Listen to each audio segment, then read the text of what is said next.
Welcome to the Orthodontic Pearls podcast, where we share tips and tricks to better your clinic, business, and life. Today, we have our honored guest, Dr. Trista Felty, as we discuss the role of discomfort in personal growth, how to balance expectations as your family and practice grow, and her goals as the future president of the AAO. And now your hosts of the podcast, Drs. Chris Teeters, Brian Anderson, and Andy Sarpadar. Hey everyone, welcome back to another episode of the podcast. Today we're joined by someone who wears a lot of hats: orthodontist, mother of four, leader in organized dentistry, and soon to be president of the American Association of Orthodontists.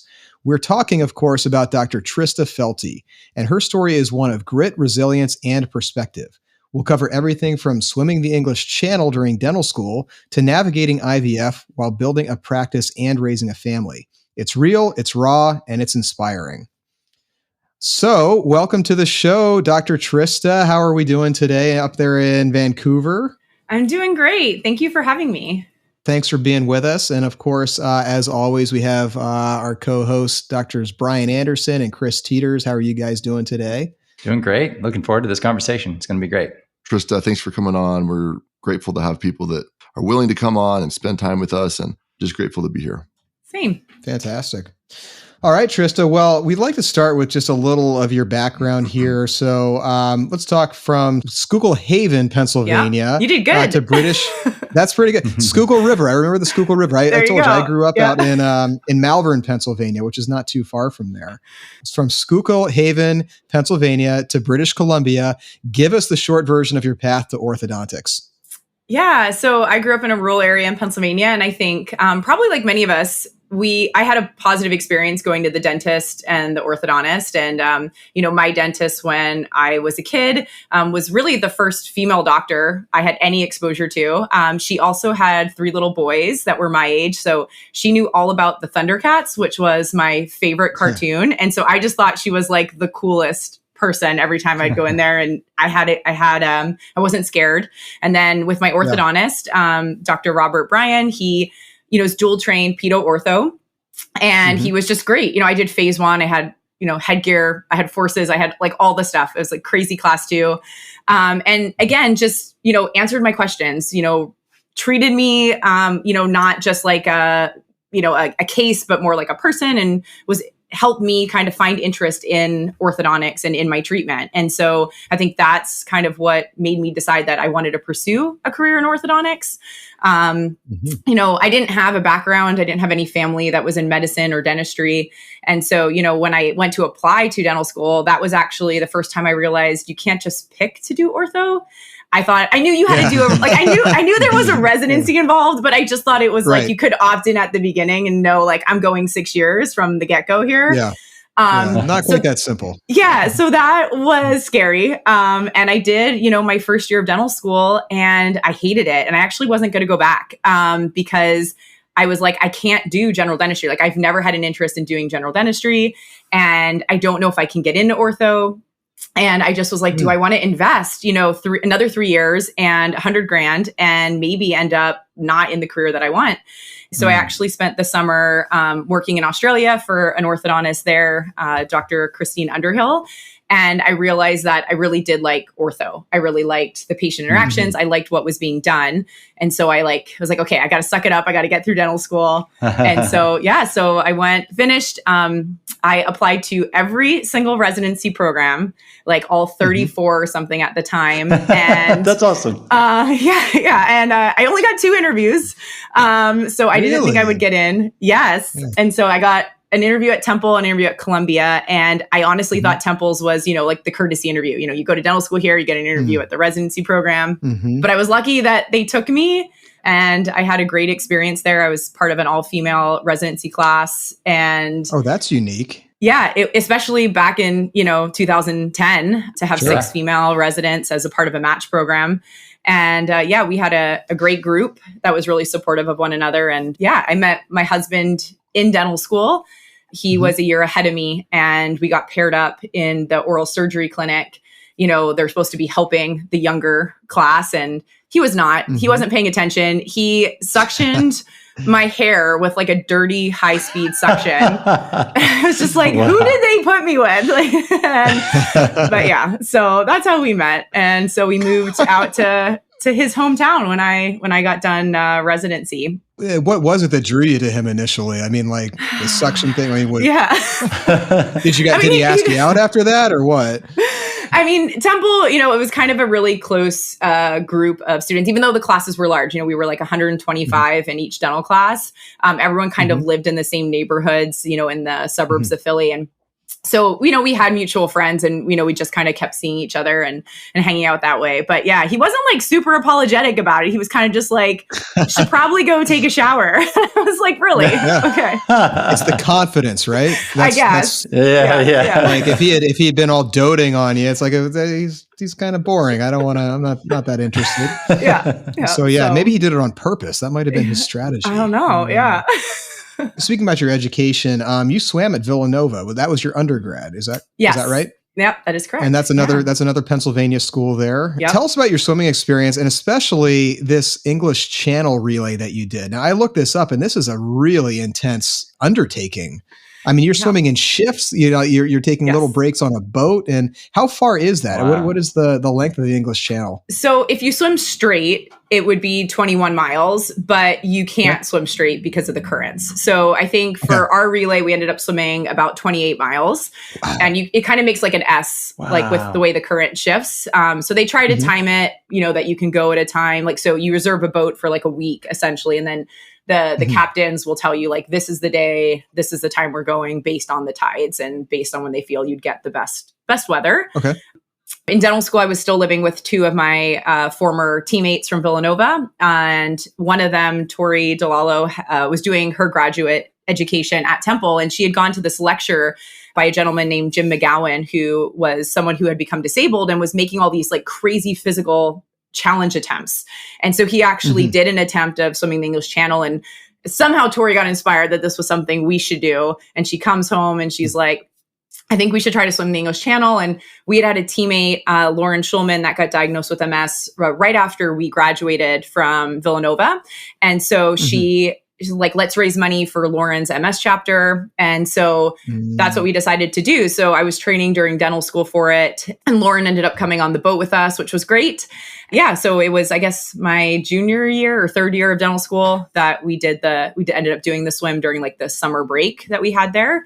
You leave from Dover, and then it's all like very regimented. So if you do a relay, you have to swim for an hour at a time, and everyone has to swim. And you have to keep that rotation. So if someone wants to like bow out, then it's just over. They don't let the other two like continue. And so, they want to make sure like you're not, like everyone is participating over and over again. And they have someone there who observes to make sure that it's a valid swim and that, and you're not becoming hypothermic because you can't wear a wetsuit. Wow. So, the concern, of course, is the temperature. So, it was definitely an experience I don't think I could have undertaken on my own, but I think having teammates that you don't want to disappoint or let down, is really like a big motivating thing to kind of complete it. Wow, that's crazy. Now, is this all completed?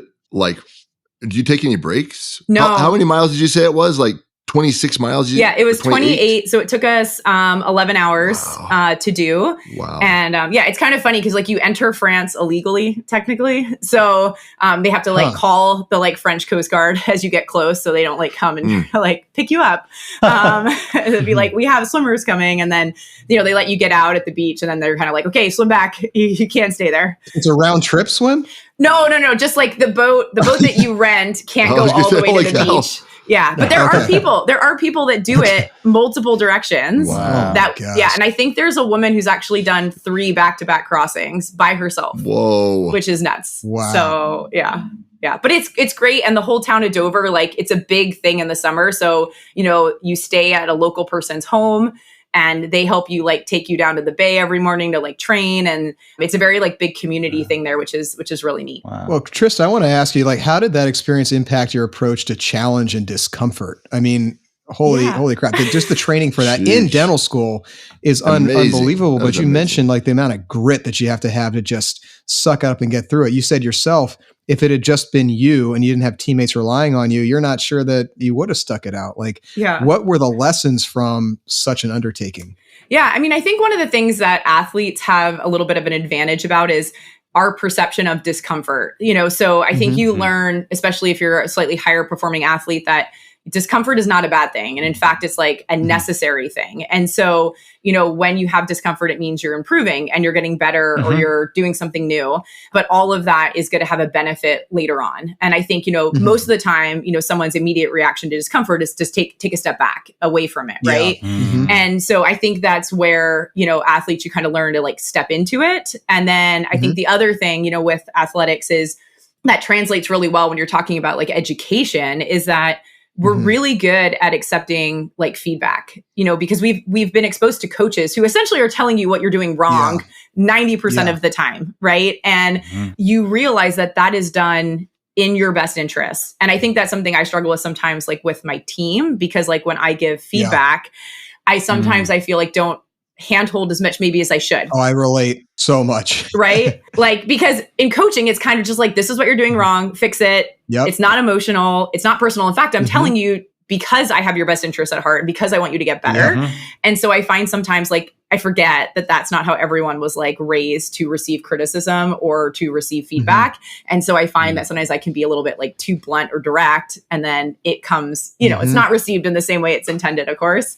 But I feel like with athletics, those are some really great characteristics that you learn that I hope like my kids learn, doing sports, because I do think it helps you kind of push through when things are hard because there's a positive coming on the other side. Man, whenever I think about that concept, I think of A League of Their Own. Have you guys seen that movie with Tom Hanks and Gina Davis? Yes. And there's that, you know what I'm talking about? There's no crying in baseball, right? Like he rips in. He's just a coach. That's how every high school coach I ever had spoke. Yeah. And then the player starts crying and he's like, are you crying? Are you crying? There's no crying in baseball. It's like my coach called me a walking pile of pig shit. And that was when my parents flew down to see me play. And did I cry? No. Do you know why? Because there's no crying in baseball. Anyway, I love that line. I think about that all the time. Trista, you mentioned that impact on your leadership. I found that I've really tried to soften my approach, but it's not always great. And it takes so much energy for me. A more effective way I found was just to have an office manager who has those conversations and I can talk to her directly and she knows where I'm coming from and she understands that she can kind of translate my bluntness into like, okay, here's what he means, and like, so I don't even, I've kind of, it's a filter. I think Derek Bach called it a buffer. Same kind of thing. I found that has been hugely valuable for me. What are your techniques on remaining inspirational when people don't respond to your native language of leadership? Yeah. I mean, I think, it's like anything else, you kind of learn, so I've learned, through maybe some not so great conversations of, okay, I didn't frame that properly. I didn't explain myself properly, and really helping to kind of sit with whatever I need to say a little bit ahead of time and kind of like go over it in my mind and just, it's like practice. It's just kind of one of those things where I have to kind of be like, okay, this is what I need to say. So how can I best say it that it's going to be taken, to heart and that, it's something important and I'm not just necessarily reprimanding someone. I think ChatGPT helps me a lot because I'll put something in and be like, how can I phrase this? Like, in a more caring manner or, something that just like, because I know the way I say it maybe won't be the best. So I find that helps a lot just for me to help find phrasing that I can use that might be, I think, easier to hear. It's like ChatGPT, how would like a compassionate human being phrase my frustration right now? Yeah. Exactly. I totally get it. That's literally the prompt that I put in. So, well, I mean, you're no stranger to leadership and you've been, a lifelong leader here. What would you say drew you into leadership early on and what kept you there? Yeah, I mean, I think I've always kind of been involved, like even from, college, I was involved in my like sororities leadership and I was involved, just with different sports leadership avenues. And so it was something I kind of always did. But I think in residency, Dr. Robert Bray was a past president of the AAO and he taught at Temple. And, I think one of the things that really hit hard for me was, he always encouraged us to get involved. But more specifically, I remember one time him saying like, I'm kind of at the end of my career. He had just done his term as president. I think he was basically retiring at that point. And he said, so I'm happy that I did it, but I won't really get to experience, maybe the changes that the organization is going to go through because of things that I've helped create or do.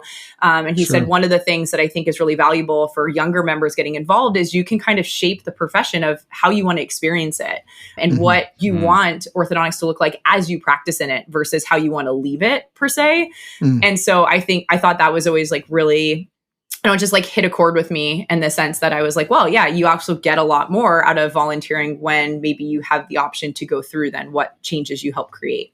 It just happened to work. When I moved to BC, I didn't know anyone here. I went to the, BC Society of Orthodontists meetings, and it just so happened that like a year after I'd been here, they were looking for someone to represent BC on the PCSO board, So in BC at the time, there were like 100 orthodontists and probably 30 of us at the meeting. So it was like, who wants to do it type thing. I'm sure had I been at a more organized or a larger, state or component, I wouldn't have had that same opportunity. California has a very robust leadership program. And, I don't think someone a year out would have had the opportunity to be on a board, but it just so happened that in BC, I lucked out. And so that kind of paved the way to other opportunities, at the AAO. And so just kind of gained experience that way. That's fantastic. And of course, you're next in line to be the AAO president. Well, I have a couple more years. I'm not president till 31. All right, so we have a little bit of prep time there, but have you given thought to what your mission is going to be for the organization?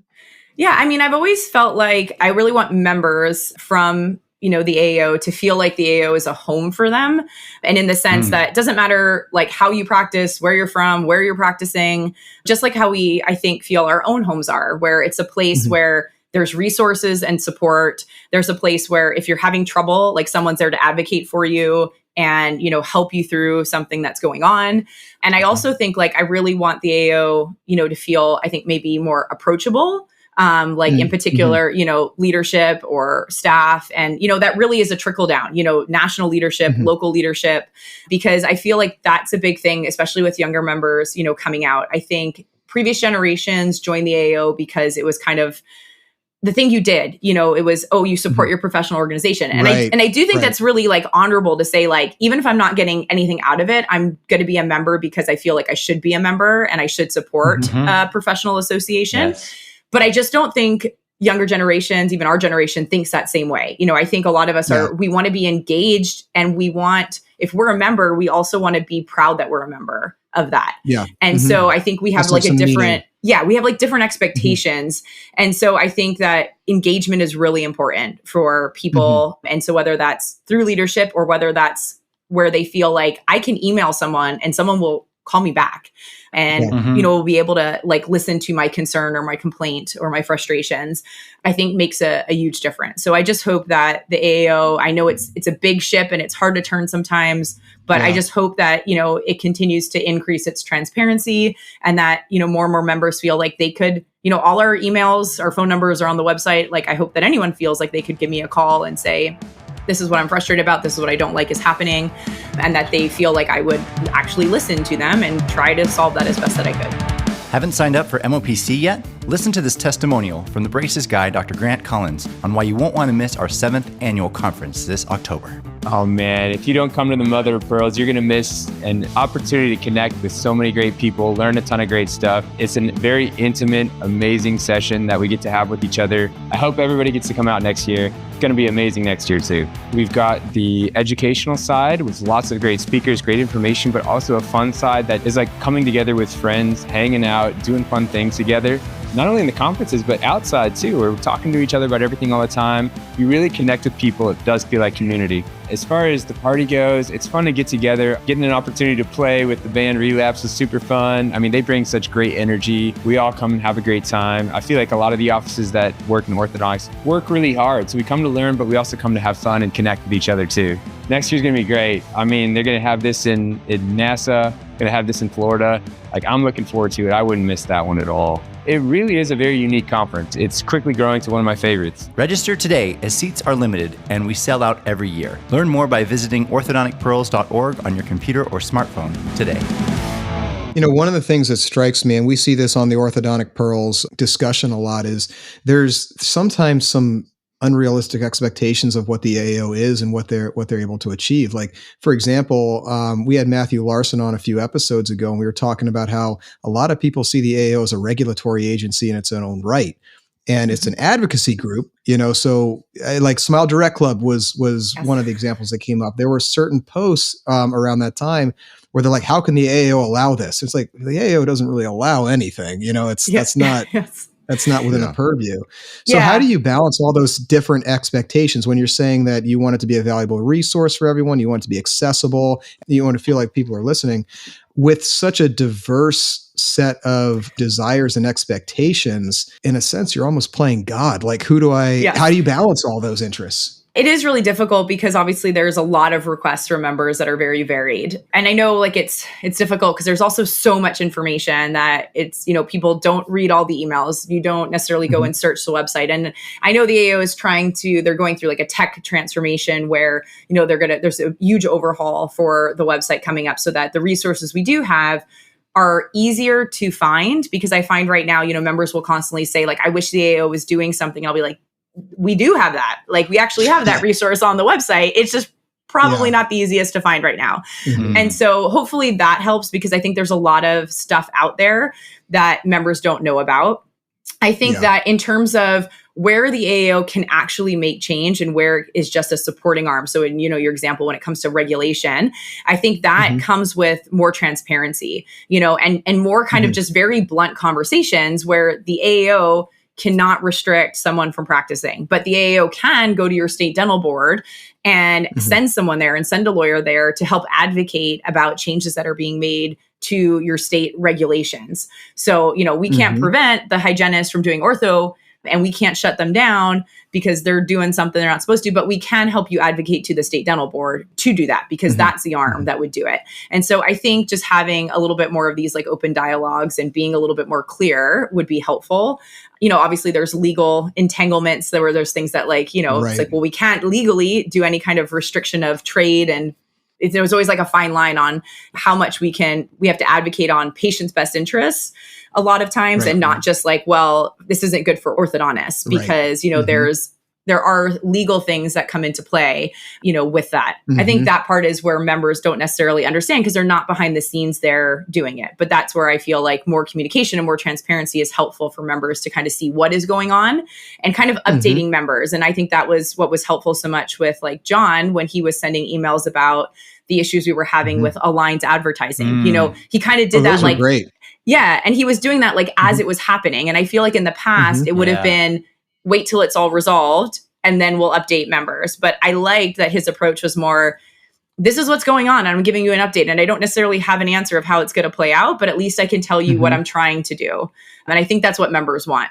That got a lot of positive support in the forum. I remember that when that post came out, and there were like hundreds of likes and comments like that. Wow, thank you. The AAO is doing something toward this and being vocal about it. And I think that's great, is that regular communication with members. That's key. Yeah. Well, I think you're alluding to, Chris, is meeting the members in the medium that they're used to communicating with, or that they're preferred to. I mean, I think our generation is definitely the Facebook generation. That was huge when we all graduated. It has grown to some extent, but what I'm recognizing now, about every 10 years, you see a little bit of a shift, and we're kind of in this generation that's almost being phased out with our preferred medium of Facebook. Like, a lot of the newer graduates are not on Facebook as much anymore. But I'm kind of wondering, like, where is the next medium? We also notice this in the meetings. I mean, I think that this year has been a really challenging one for meeting attendance across the board, where I think our generation, we loved meeting up in person, and I still do. I think that there's huge value. It's not just about the CE. It's not just about the vendor hall. It's mostly, in my opinion, about those conversations that happen at the bar, or absolutely the experiences you share together. I mean, it's all relationship driven, and that definitely improves your career and your interpersonal relationships. But I'm curious, Trista, if you have any insight on that, like about reaching the next generation. Where is the next conversation going to happen? I 100% agree. I know some of the residents, that I teach, they kind of joined Facebook just because of the ortho groups, but it's not something that they were already on. which then it is a hurdle then, because if that's the only reason they're using a platform, for us, it was a really easy transition because we were using it personally and socially, and then to use it in a professional capacity just made it convenient. It was all in one space.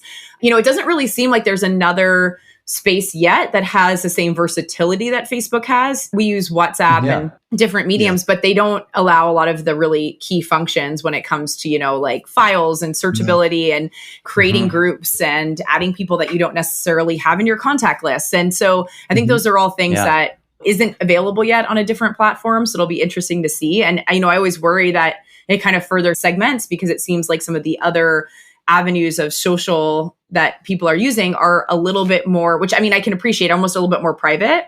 Yeah. And I don't know if that's an intentional response or if that's just what's available. I feel like after COVID, there were so many people that I met, at the first meeting back in Miami that I had never met in person, but I felt like I knew them because we had spent, 2 years getting to know each other online. And I always say it's like kind of that creepy thing where I'm like, oh, like, I've seen pictures of your husband and your children, and like, I've never met you in person, but like, I feel like I know all about you.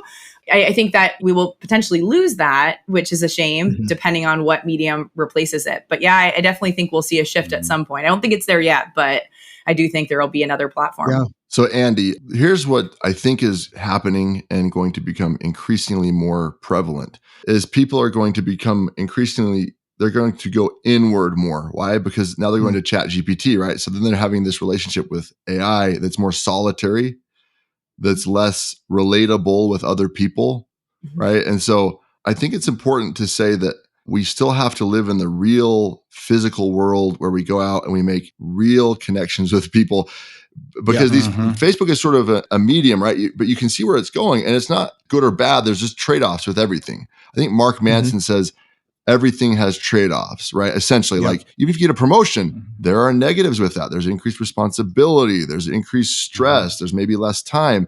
But what trade-offs do you want? Like, what negatives do you want? Choose your problems is how he phrases it, I think, right? Yes, exactly. Choose the problems that you want. So I think it's going to become, used to be only physical meetings, right? And now, then it was sort of a hybrid. And now I think we're going to see more and more people going to AI, which is fine if you balance it out with actual real interactions with real people in the manifest physical world. Because if you go too far down this pipeline of internalizing everything, you're becoming more separate from the world. You're becoming more separate from what is. And that is a very isolationist, lonely place to be. You have to almost guard against that. Know what's happening, know where things are going. And speaking of the power of relationship, Trista mentioned that her dentist watched the same TV show or knew the TV show that she watched, and it influenced Thundercats. Thundercats. You remember Thundercats, don't you? Sort of vaguely, but I didn't watch Thundercats as much. I watched more Heathcliff. Those weird muscular cats with like the underwear and stuff. It was kind of a they were like action hero cats. Yeah. But but look at what happened. She could relate with someone, relate. Right. Yeah. She could relate with someone. She felt seen. And look at how it influenced her. Yeah. So I think the danger of AI is you're not interacting with another being, another consciousness. You're interacting with an amalgamation of all the data points that actual consciousness has put out there. Yeah. And that it has eaten, it has consumed. And then so it's an artificial thing. Again, it's artificial. So it's fine. It's great. I've loved using it and making it part of my life, but I think you have to realize no, you still actually have to get out and rub shoulders, and you still have to get out and talk with actual people. And so I think, Trista, what you're talking about, doing with the AAO is having it be personable, having it be kind of big tent. It sounds like where everyone can sort of feel like they belong. There doesn't have to be divisions of this is what we are, this is what we aren't. But hey, come as you are, get from it what you will. But a feeling of pride, I think that's important too. And Andy, you mentioned it's an advocacy group. A couple of thoughts on that is, Trista, you mentioned that the AAO is trying to be transparent, more transparent. What I see, if I zoom out, I step back and I look at this, when we acknowledge reality and act out of reality, not acting out of pseudo reality, what we think reality should be, but bringing people to reality. This is an advocacy group. Okay. It doesn't matter what you think it should be. You think it should be making, it can't. Okay. So here's our limitations. You accept reality and you bring people to reality. That's actually loving and kind rather than living in their world, like stepping into the world, like, oh gosh, how can we please you? When you try to please everybody, don't appeal to everybody, appeal to reality. So the reality is it's an advocacy group. So gosh, I can see how it's frustrating how you want it to be this or that. But you know what? We're an advocacy group. Here's what we can do and here's what we can't do. I think the same thing with our patients, that when we acknowledge like what our limitations are, I realize when I've overstepped and I've stepped into their world of non-reality, pseudo-reality, here's what I want the world to be, here's what I want my teeth to be, but it's not ever going to happen. That's a train wreck. Yes. And I've learned from those failures that is the wrong place to be. The right place to be is be in reality. And so Andy and Trista, you both mentioned giving things with directness. I think there's a balance there, but at the same time, you have to find out, like, if I'm acting out of that reality, that's who I am. Maybe I should push people away that don't align with that and attract people who do. And if the population's shrinking that can appreciate that, then you have to give a little bit, right? Yes. Yeah. I think it's exactly what you're saying in terms of almost like setting those expectations, for the patient who, I think it took me a long time to learn. I think we had attendings who, would say like, you'll never regret the patient that you don't treat. But there will be ones you regret that you did. And so, it took me a while to be comfortable enough to kind of say no to a patient and kind of be like, no, these are my boundaries. Like, if you don't want to accept this type of treatment, that's totally fine. But I can't accept what you want, because that's not going to make like either of us happy. And I think like similarly, the AAO has to be able to say, these are the boundaries of the AAO.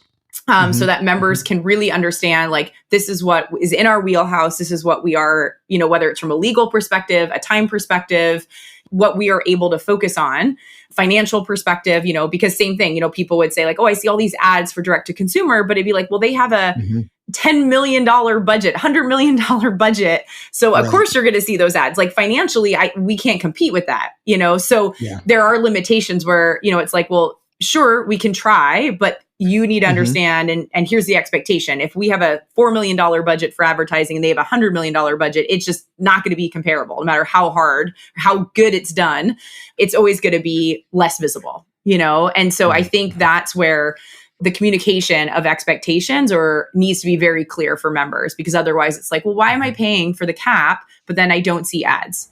That's where we have to be a little bit, I think, clearer in our expectations for members to be like, well, this is how this is working. This is the budget we have. This is what our expectation for this budget is.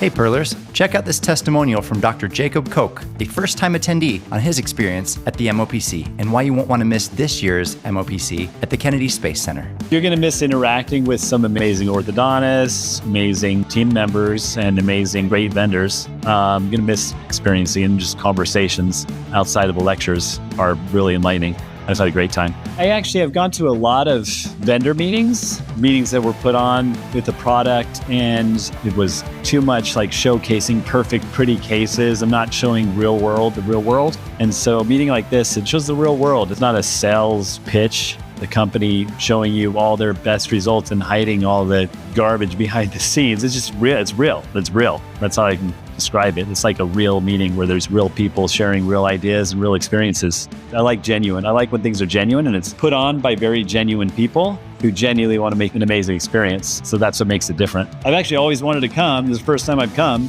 and I'm thinking, why the heck did I not come before? Because it's so many people that are like-minded like me. So it's been great to connect with them and connect and grow and learn and improve not just our practice, but our lives and everything we do. So I'm loving it. Be sure to log on to orthodonticpearls.org today to register for one of our last remaining seats at the Mother of Pearls Conference this October 10th through 11th at the Kennedy Space Center. Register at orthodonticpearls.org today. But there's always going to be some compromise there too. Not everyone's expectations are going to be met. I know with that CAP program, it came under a lot of criticism for a number of reasons. And again, it just comes down to those unmet expectations, unmet arbitrary expectations, and you can't meet everyone's. So potentially comes down to some messaging, like here's what we are, here's what we're not, here's what we're capable of, and this is the direction we're going. But at the end of the day too, just like with our patients and just like with our employees, there's just going to be some people that you can't please. Yes. I think that's the challenge of running such a big tent organization, is that you're trying to cater to everyone, but in some ways, there's conflicting expectations. There's conflicting desires for the direction that the organization even goes. Right. I don't envy that position, like having to still be an advocate to factions of the profession that are completely at odds with each other and want to see the other one buried. That's yes. tough. It's really trying to find some common ground between the groups to, or to find and say they may have completely different desires, and are we able to meet two different desires, And so maybe it's not just that, okay, well, sure, on the surface level, it may come across that they, want the demise of the other group, but maybe deep down it's like, well, this is what you really are looking for, or this is really what your concern is, and we can support that separately from this concern that this group has over here. And so, but again, that all comes down to like, can members feel like they can communicate as opposed to just being online and complaining about something? Because, it's like one of those things too. I mean, I don't know how many times in my office where I'll hear about something, weeks, months later, where they're like, oh, this isn't working, or this happened. And I'm like, well, how did you think I was going to fix it if I didn't even know that something broke or something went wrong? It's kind of like, you can only have your pulse on so many things at a time. And so, you really need that two-way communication, from the ground up, from members to feel like they can approach leadership and be like, this may seem really small, but that may be the thing that ends up snowballing down the road or in a decade. Right. And so like, you do need to have that two-way communication to know like, what's happening? What is that small pebble in my shoe that later is going to become like a huge irritant? Well, Trista, I want to switch gears a little bit here into a little bit more of the personal. So, we spoke a little bit about your IVF journey. We talked about grit and your invisible battles. Obviously, you're a very driven and directed person. Like some of us, my family included, you've had some struggles with conception. And I'd love to talk about that in as much as you're comfortable. Sure. I know one thing my wife always said when she was going through that is how she really wished that others had shared their story, because she felt like she was alone. Yes. And she felt like, had feelings of, defectiveness, or like when she went through her postpartum, she just felt like no one had warned her. Everyone was just talking about how miraculous and joyous it is to become a mom. And that made it so much worse when she went through this chemical imbalance that had her questioning herself so much more. So I find that valuable. I know my wife definitely would. In as much as you're comfortable, tell us about your experience there. We had our first daughter, Rhea, like pretty easily and didn't have any, complications. I will say that I did have a pretty good amount of postpartum after her, which was very unexpected, because I think a lot of us too, if we're like high achievers, we just think like we can work our way through kind of any problem. And so I wasn't prepared that it was really going to be a possibility, because in my mind, I'm thinking like, I want to have a baby and like, I'm excited for this. And, you think it's all these positives. And then, I remember it was kind of like my mom came to visit about a month after I had my daughter. And I think she was there like a day, and she was like, something is not right. Like, this is not normal. And my husband didn't really know either, because he's just like, people talk about the baby blues and like, it's probably fine, and like it took, my mom got delayed coming out, and then she was like, no, this is not that.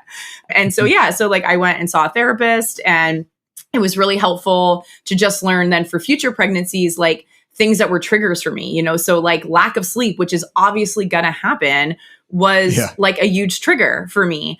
And it was just like, she found different things that would just work to be like, okay, just set aside time to like listen to music or play music, like things that make you happy in the background was like really helpful. Like, so, you don't have a lot of time because you're caring for young babies. So like, it was something as innocuous as like, create a playlist you love and have it playing in the background, because like you'll just inadvertently get this like endorphin from like listening songs you like, that you don't have to work at. It's not like it's like take 20 minutes and read a book, because you're like, I don't have 20 minutes. So I think that really helped me prepare for future pregnancies. But then, we had an early miscarriage, and then it's okay. I've talked about it a lot. And I think it's kind of one of those things that it's, sometimes it happens, and it's, it's kind of like not meant to be yet. But I think my husband and I were just thinking, okay, like it's time to have another baby. And then it went like a year and nothing happened. And so we're kind of like, all right, maybe we should look into this. And so that started kind of our journey into like fertility help. And, it's, as many people can appreciate, it's a long process, because there's a lot of tests they have to do. And then you have to go on medication first, and then you do IUIs, and then you're into IVF. And, so it's kind of like one thing after another. And I found the process just got more and more stressful, partly because of that, like what you were saying, that feeling of like defectiveness and not necessarily knowing what's wrong. So it's like a problem you can't solve.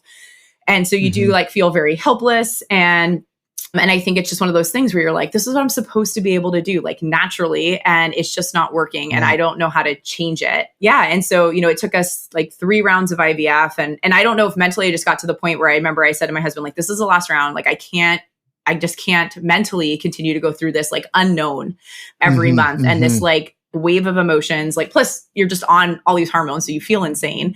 But like, and so I was just like, but I just like can't take this like crash of disappointment, like again and again and again.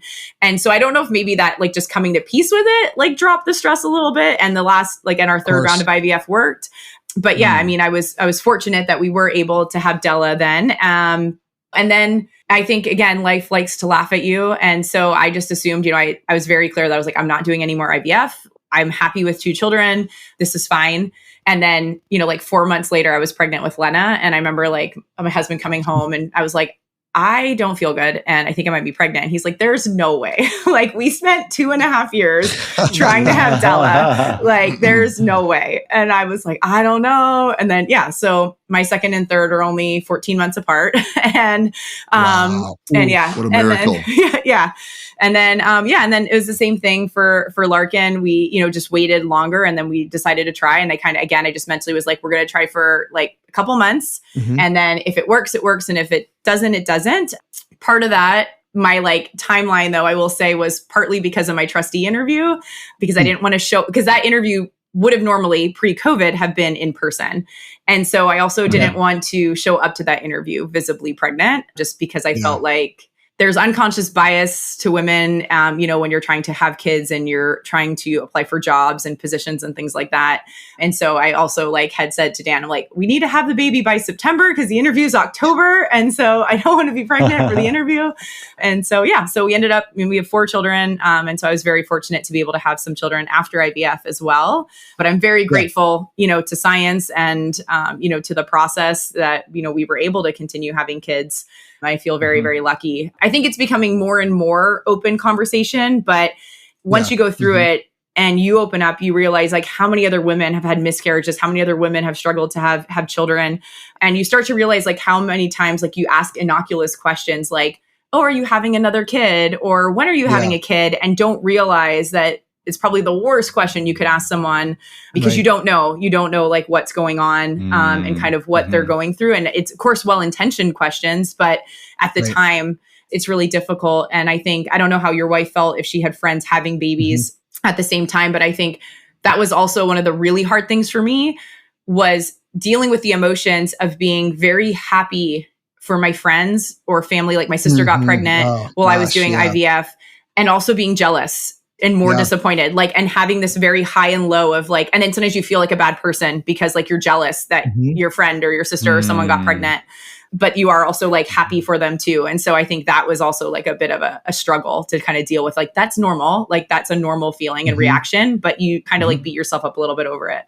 Obviously, I think for the 3 of us guys, like it's hard to really relate on that level. You said you have hormonal things going on too, with the IVF. I remember that, Jenny is usually just a very even keel, a lot of times more even keel than me when it comes to emotional regulation. And she was crying, I never see her cry like that, and just kind of lost her center. Yeah. And you mentioned a little bit about trying to time things too. Again, that's something that I think a lot of us male professionals take for granted. We just don't even think about things like that. But having to time your pregnancy around a job interview, or we had to time it around COVID. We were planning on doing IVF and then COVID hit and we're like, we're not doing this now. There's no way we're going through a hospital. We're not intentionally going through a hospital system while this is going on. What advice would you give to other female orthodontists out there who are trying to time family and career? Because there's clearly a downside to that too. There's that saying that there's never a good time. Yeah. You hear that horror story, the person who puts it off, and then it's too late and then it doesn't happen. Something I think unique to women in this profession. What advice would you give to someone grappling with those thoughts? I do agree. I don't think there is like a perfect time. And I think for us being perfectionists and planners, we want to try to make it be like, well, it'd be great to have a baby in September because it's my slowest month and everyone's back at school and patients don't want to come in and they're not going to care if I'm not in the office. And like, I mean, I get how all of that sounds really great, but you just don't know. And you don't know if your baby's going to come early. You don't know if your baby is going to need extra time in the hospital. And so I think there's just so many unknowns that it's like, I think it only can lead to more disappointment is what I've learned. Like, so if I'm like, I really want to have a baby in this month, it's like inevitably, if that doesn't happen, you're going to feel disappointment right from the get-go. And so I think, again, it's just like managing your expectations and just saying, I want this to happen and I want it to happen sooner than later. So we're going to try to have a baby now. And I think for a lot of women, especially if you haven't met a partner, you know, in school and, you know, you're graduating and now you're in your late 20s, early 30s, I freeze your eggs. Because I think that honestly, that's like the biggest thing, you know, invest in freezing your eggs. Essentially the rest they can do with medication. But, you know, there's so much that happens like biology wise in terms of like, you know, how we lose eggs, we don't produce as much, our eggs, the quality goes down. So I think that, again, these should be conversations that we're able to have. Like, you know, we talk about like in school having financial conversations and, you know, we have all these experts that come in and talk to us about like how to build good and bad debt and how to invest in practice and invest. But like, we don't also talk about like investing in our families and our health. And so I feel like this should be part of the conversation is like for professional women that, you know, you are kind of told, here's what your probabilities are as you get older. And here's, you know, the times that you should look at, you know, whether it's adoption, surrogacy, or freezing your eggs, but these are when you should make certain pivots. And so I think just kind of being more open to that process is helpful. But I don't think there's really a good time. And I think the one advantage we have is that I think most of us are intelligent and most of us are in a position where we have financial freedom to invest in medicine if we need it, but also to invest in care. So if it's the worst time to have a baby, you know, you can invest in hiring a locum or hiring a nanny. Right. And so I think you have more flexibility and more options than maybe you think you do. Yeah, I think like letting life happen on its own terms. You have to have some intention. I mean, obviously, if you're on the IVF path, that's not something that you just let happen. That's a very intentional path to go down. But on the other hand, you know, being open. I mean, Brian talks about this a lot. You know, what do we expect out of life? Then what is the reality of life? And I think for some people, I mean, I know for us, we definitely had to come to grips with the idea that it may not happen. You know, and I remember, I think I was okay either way, you know, for a really long time, you know, and I think it's easier for a guy though. I think that the way, you know, in general, the way that our minds work is it's a little easier to detach. I found that, you know, with my wife anyway, like this is, okay, we're laying it all out there, you know, it's like, this is going to sound bad on my part, but like, I don't even think I felt really attached to Chloe until she was like maybe 9 months or a year old. You know, I mean, I loved her, but I wasn't like super attached, you know, it was like, she's cool. She's like a new pet, you know, that sounds awful. We might have to edit that. You know what? You know what I'm saying, right? To your point, and this is, I think, what a lot of women feel, especially with postpartum, is again, there is this narrative out there that like there is this instantaneous magical bond with a baby that happens or should happen, especially with like moms and their child. And if you have postpartum, it most likely is not happening. And I think that also leads to more postpartum because you're kind of like, I don't understand why I don't feel this connection. And, you know, like exactly what you're saying, like, I love this baby, but I don't have this instant bond that everyone talks about. And again, I think it's one of these things that's like a bit idealized and sometimes comes with hindsight where like, when you look back, you're kind of like, of course I like, oh my gosh, I love you. Like, because your perception of your children now is different than when you were in that moment. And I think too, the other part that's like a struggle for, at least for me, you know, going from being someone that was like very high achieving and like in my office every day and like, you know, running a practice, like being home was not the best place for me. Like, I just would not cut it. Like being a stay-at-home mom is extremely hard. Like I could not do it. So like for me, so for me being home was a struggle in and of itself, completely separate from, you know, having a baby, because I got a lot of like personal joy and fulfillment out of, you know, dealing with difficult treatment plans and running patients and running a schedule. So for me, I get no sense of fulfillment out of like getting the laundry done or cleaning the house. And not that those aren't very important tasks, but like, you know, like there are people that say like, oh, I love like when the house is all clean, like it's, I feel content. I feel happy. Like I do not, I don't get any joy out of that. So for me, it was also a struggle because I felt like I had these like unending tasks that I was doing, but I was getting no joy out of completing them. No sense of fulfillment. So I also felt like personally a bit like devoid of myself, right? Because it's this big 180 for us when then all of a sudden we're at home and it's like, okay, what am I supposed to do? Yeah. Well, you know what I see happening. So if you stand back and zoom out and look at the filters that we have that force us into duality, like what should a mom do? What should an orthodontist do? And we think it has to be one thing or another, and it doesn't. It has to be like you knew yourself, Trista, like, okay, well, here's what drives me, here's what gives me energy, and here's what doesn't. And so I'm going to align myself with that rather than, well, I think I'm supposed to be this, that. No, stop. Why do we have to do that? It doesn't have to be this way or that way.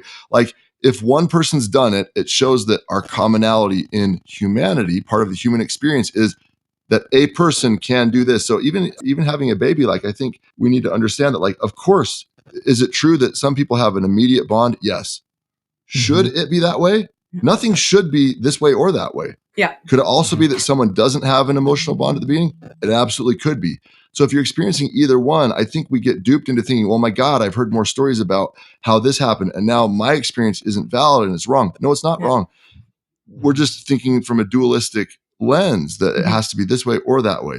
My experience doesn't line up with what I've heard. But I think if we stand back and say, there are so many different kinds of experiences and each should be honored. And I think we start to find our path a little bit more. And Trista, you've certainly carved that out in a very unique and cool way that I think it's so cool how our life's experiences lead us to where we are. And it sounds like you're going to be a great AAO president. And I'm looking forward to your time there. And of course, with what you're already doing. But again, it's this constant revelation, like, oh my gosh, I don't have to do the laundry and do this. I can do this. I can allow myself that freedom. Yeah. Thank God. Okay. Yes. Okay. I think that's it. That's exactly it. I think like, especially for women, like allowing yourself the freedom to say no to things and be like, you know what? I hate, like, I am a terrible cook. I can't cook a single thing. Again, I don't find joy in cooking and and I'm not good at it. So like, I hardly do it, you know? And I'm okay with that. I don't feel, the only time I feel guilty is occasionally like I'll invite someone over and then have to like tell my husband, I invited someone over and you have to cook because I can't cook anything. And so I feel bad then because I was like, I didn't clear this with you, but you're going to be making a meal. But yeah, I think, you know, it's just like one of those things. If you don't like doing the laundry, like get someone to do the laundry. Like if you don't like, 100%. you know, if you don't like doing school pickup because it's a gong show, like hire a teenager to do school pickup and bring the kids home. Like, I think it's just one of those things, like find out where your stress points are and where that like task is that you're dreading doing and then delegate it out. Like you can spend your time. For some women, you know, we talk about this work-life balance and I do think there's a sweet spot of working part-time that I like, but for some women, it might not be. It may be like, I want to delegate all domestic tasks and I want to work 5 days a week and that should be fine.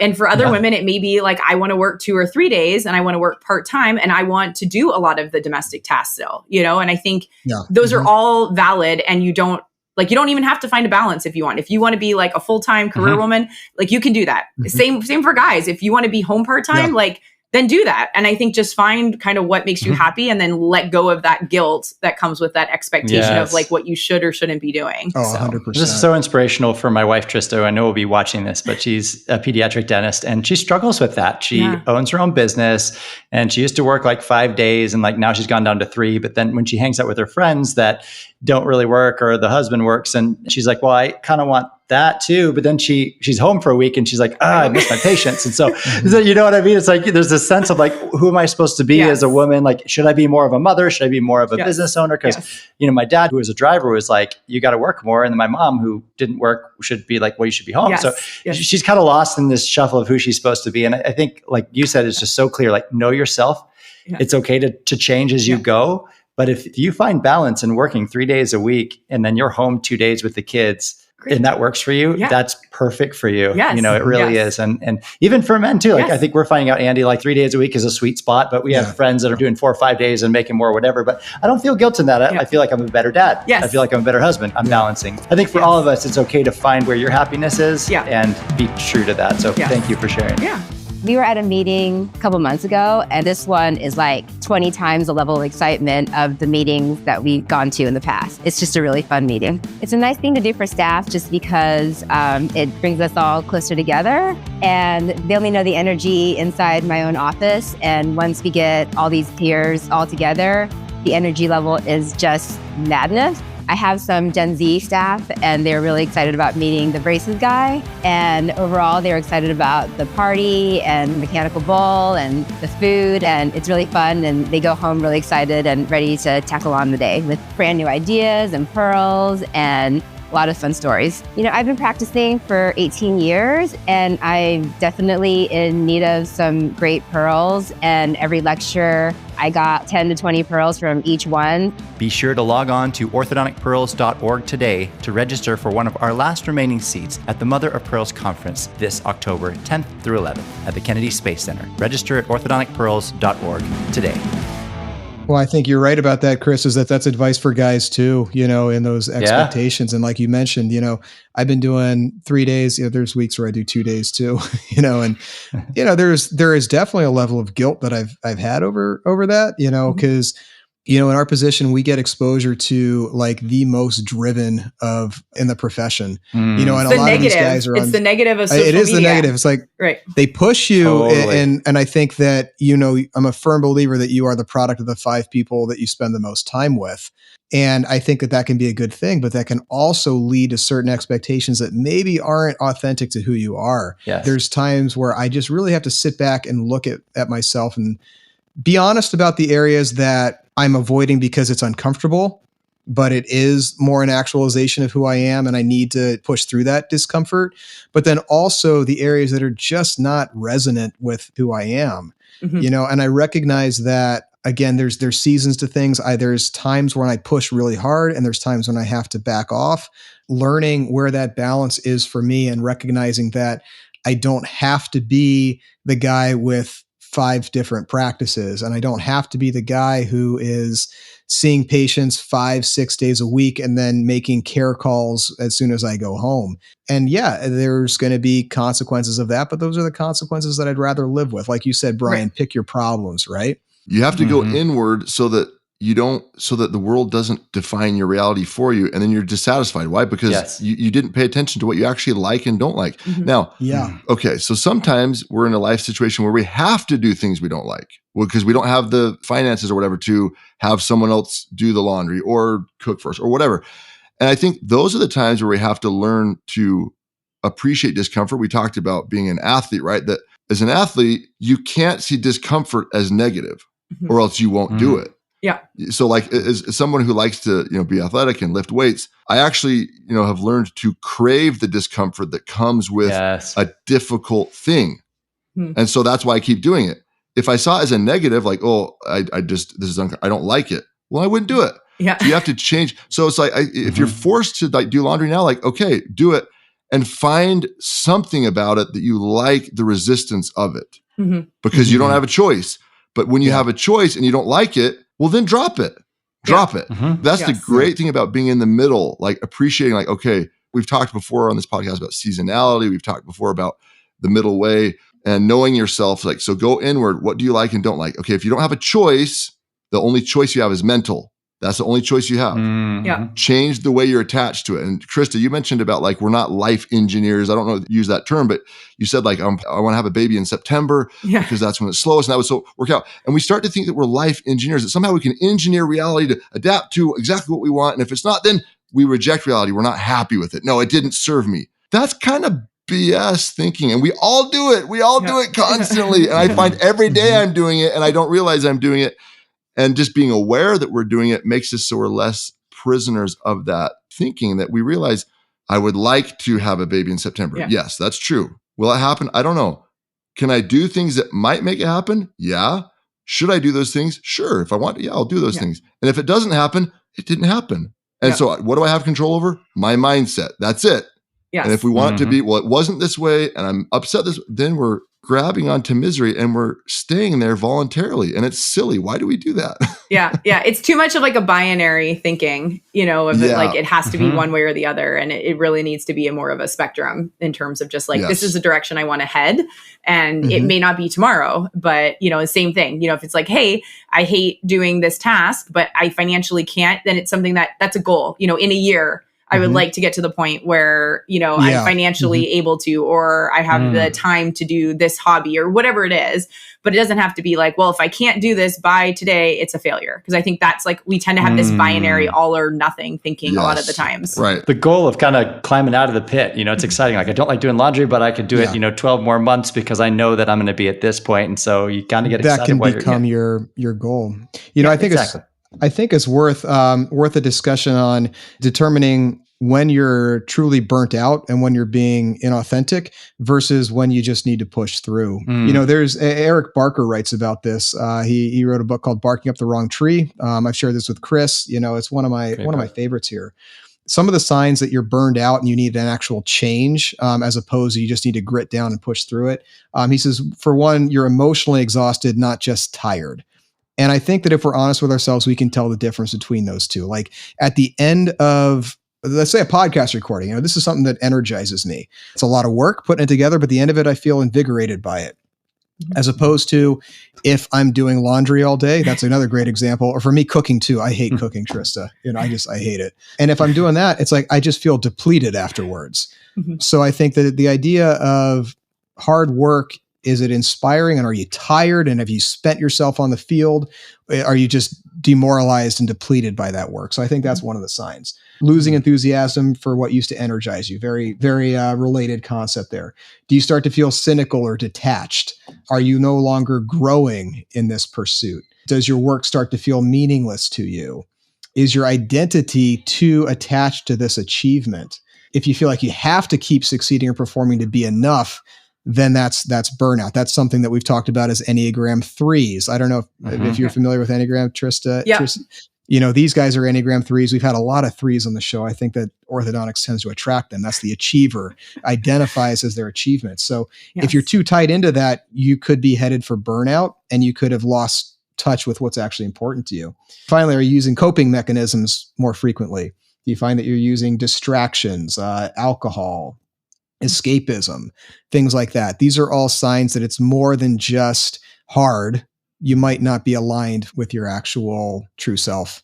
When we talk about that of like, the comparison to what's out there, is kind of like the thief of joy, they always say. And, I think that is the one downfall with social media is, you see everyone's highlight reel of their life. And so you don't get to usually see the negative or the struggles that someone goes through. You're just seeing all the achievements kind of like one after another. And so then I think when you go through a similarly hard stretch and, you're kind of like, well, everyone else is doing well, everyone else is succeeding. I think that's hard to get through and kind of, take that step back and be like, okay, this is not everyone's entire life. These are just, the high points, and I have high points too. And just kind of when they come are going to be different. That is a struggle, especially for younger grads when they're looking, like you said, at these practices where someone's, has a huge practice, they're taking amazing vacations, they're, seems like they're doing it all. And they're kind of sitting there being like, how do I get to that point? But that may not be the point you want to get to even, and, my previous partner, when we merged our practices together, he had a pretty small practice, it was under 200 starts a year. And he was really like I need a bond and a debond every day. And he pretty much ran his practice on that schedule.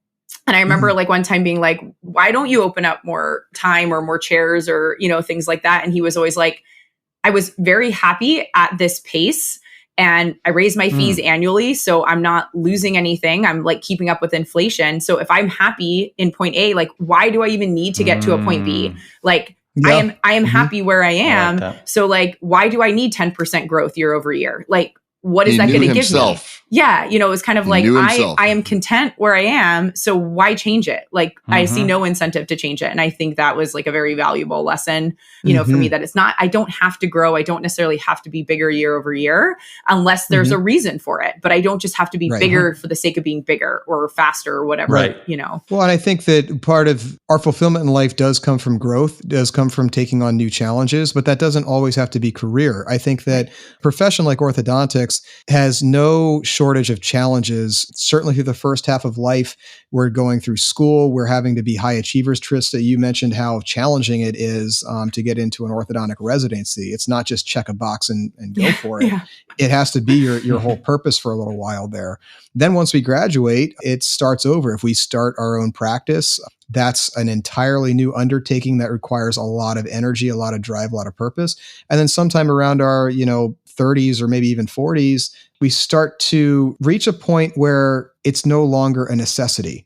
It's no longer, if I don't complete this path, I'm going to be 500,000 in the hole with no way of making this money back. My practice is no longer underwater. Sometimes we lose perspective on what keeps us going. And I think that we've talked a lot about second half of life on the show. One thing that I've recognized is that I obviously want to continue to grow in my career and I want my practice to continue growing, but I don't think I want it to be the sole focus of my life anymore. Mm-hmm. I sat down a little while ago and said, what else do I want to pursue? Like, I'm in my 40s now. When I'm looking back at 60, what am I going to really regret not picking up now? One of the things that came up to mind was jujitsu. That's something that I've always wanted to learn. I just took the step and I said, just jump into it. And then 2 days a week, I go to these classes and I just started it, but it's been pretty fulfilling. It's surprising how fulfilling that is. And it's surprising how that energizes me in other areas of my life. Now to have a new pursuit that is completely detached from financial gain. Yep. It's like the financial gain is not the biggest cup that needs to be filled anymore.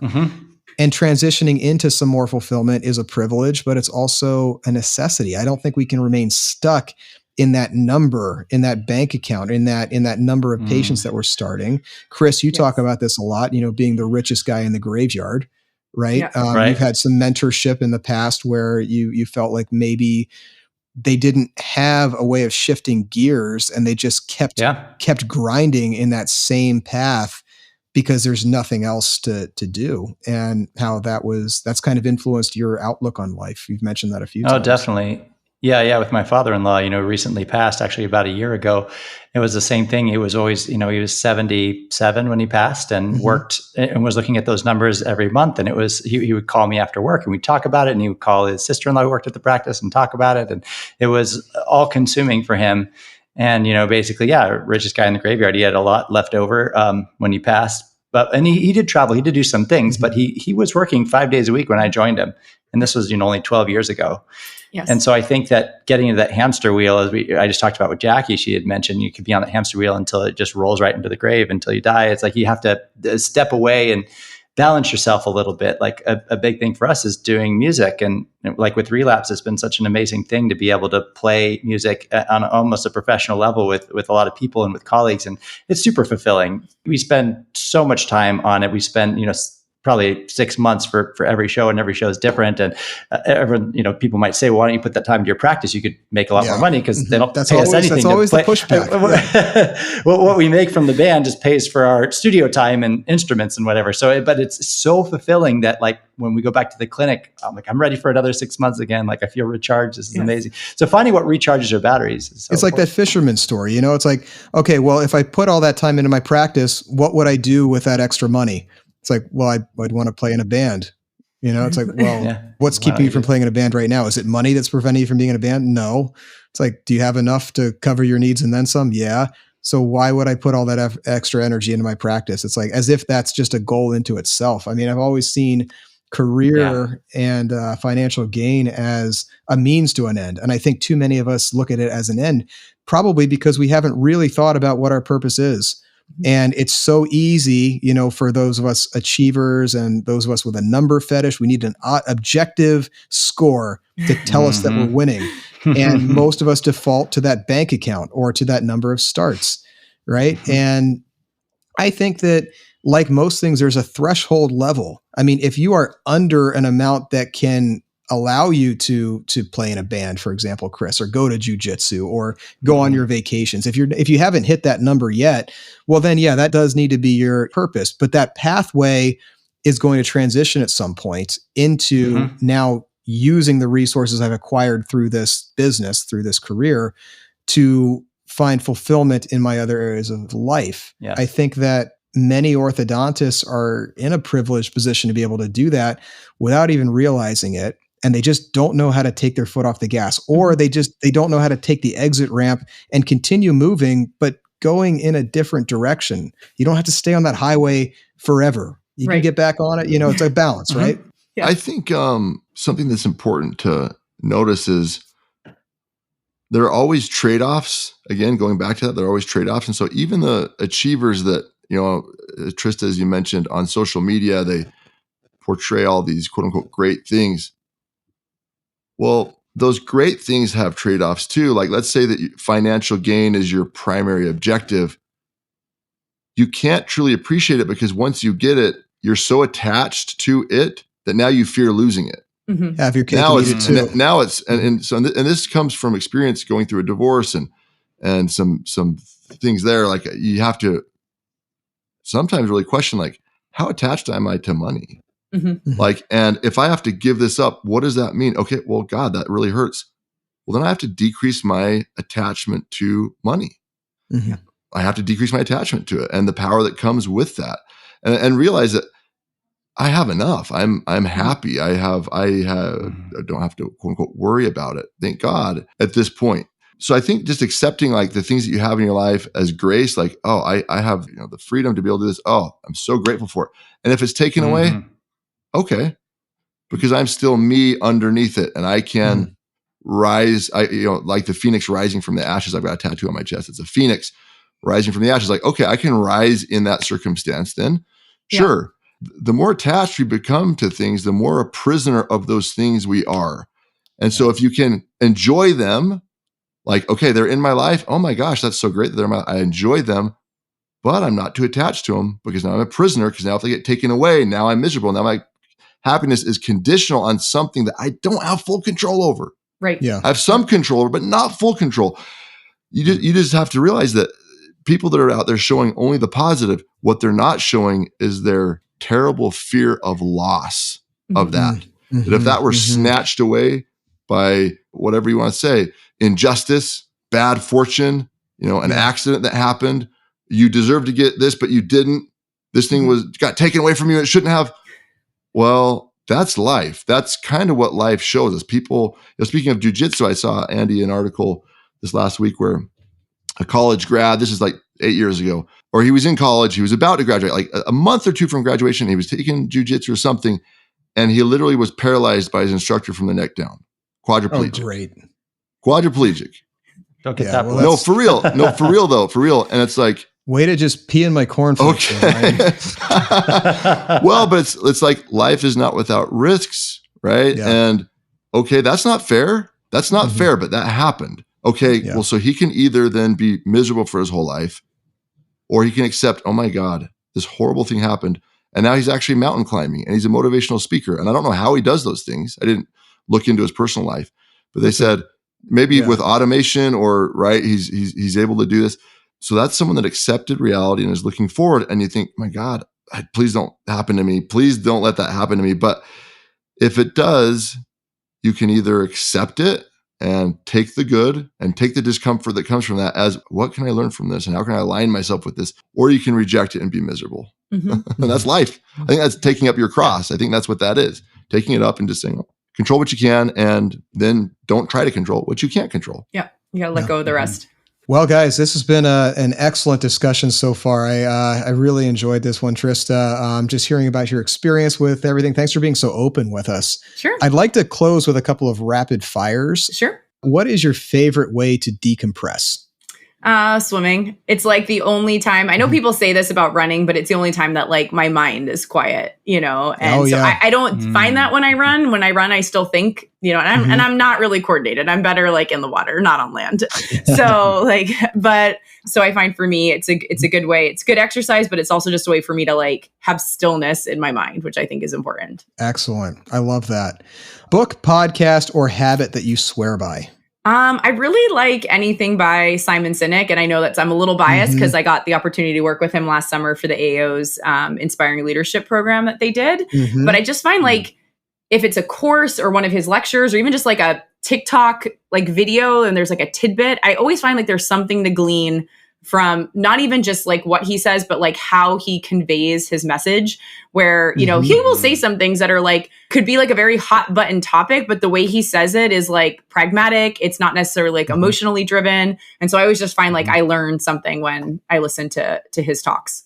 Oh, he's one of my favorites, I think. And that was a great partnership that you guys made with him. I'm trying to find time to take the course. I have time. I just need to sign up for it. You know, there's one coming up in the fall. So there you go. I know. I think I'm going to jump on that. Yeah. One lesson you hope your children will carry with them. Oh, no is a complete sentence. Oh, I like that. Good. Yes. Right, I don't think that you have to justify if you don't want to do something. And I hope that they have the courage to also just say no when they need to. 100%. Yeah. Yeah. Also a time management skill. It's, time management is largely about what you say no to, as opposed to cramming it all in. Yes. Great one. Final question. If you weren't an orthodontist, what would you be doing? Oh, I'd probably be like a travel blogger or something like that. I really like to travel. So I feel like I would spend my time traveling. Cool. Yeah. That's awesome. Yeah. That sounds like maybe someday. Yeah. So. All right. Well, hey, thank you so much for being with us today, Trista. Sure. That's a wrap on today's episode. Thanks for joining us and sharing so openly about the highs, the hurdles, and the heart behind your leadership journey. So whether you're navigating career growth, parenthood, or the future of our profession, we hope you found something to take with you today. And if you enjoyed this episode, please be sure to subscribe and leave us a review. It does help us keep the conversations going, and we'll keep doing this as long as you guys keep listening. If you own a business, whether it's consulting, a product, or a service geared towards orthodontists, we would love to talk with you. With a following of over 9,500 members, our community is the largest orthodontist-only Facebook group in the world. Sponsorship opportunities for this podcast and our group start as low as $150. And to receive the full sponsorship menu, email us at orthodonticpearls@gmail.com. Thanks again, everyone, for tuning in, and we will catch you on the next podcast. Last year, we were fortunate enough to come as well, but I feel like that really set the bar high. And so then this year, I feel like everybody was super, super excited and thrilled to hear that we were going to be able to attend again. Like I said, the energy of this conference is just so lively. There's so much to do. Every detail is so thoroughly thought through that it's a blast. I was clinical. I kind of transitioned to admin. I feel like in every single lecture, no matter what team you're on, you can take something away from it. But then it's a perfect balance of we're here to learn and then also we're rewarded and get to do fun things. Especially at Collins, we all have really, really close bonds with each other. But I feel like this experience definitely allows us to make those relationships and bonds even stronger because here we get to have fun and really expand on those relationships. Dr. Collins always puts on a great show. At the clinic, we're so used to, our routines there, but it's fun to see him kind of just be able to like let loose and just truly have a blast. Last year was USS Midway. This year was the house party at Dr. Teeters' house. And next year is at the US Space Center. Be sure to log on to orthodonticpearls.org today to see our lineup of speakers and incredible events we have planned for you. We'll be partying under a space shuttle. It will be absolutely incredible with music from the world's only all-orthodontist band, Relapse. If you've seen Relapse before, you should definitely come back again because every show is different, and this show will be out of this world. Register at orthodonticpearls.org today.